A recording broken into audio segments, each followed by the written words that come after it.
Permission নেয় না পোলারা, কত বড় সাহস। ভাইয়া এটা কি টয়লেট?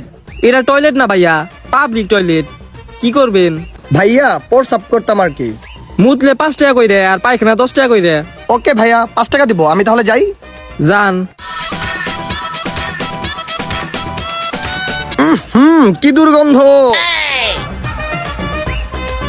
ভাইয়া বাথরুমে এত দুর্গন্ধ কেন? সাবানও নাই, একটা টিস্যুও নাই।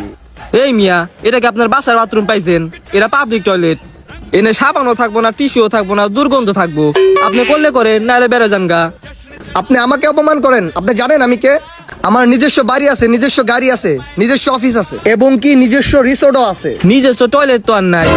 পাবলিক টয়লেটে আপনার এই বড় লোকি পানা চলবো না, বুঝেন নাই? মুতলে 5 টাকা আর পায়খানা করলে 10 টাকা, এটা দিয়ে নি লাগবো, বাগেন।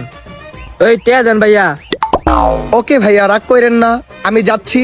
আমি টিস্যু আর সাবান নিয়ে চলে আসবো। আমি তো এই পরিবেশে যেতে পারবো না, আমার একটা মান সম্মান আছে। আরে যান তাইলে যান, আরে যান তাইলে যান, যান তাইলে যান।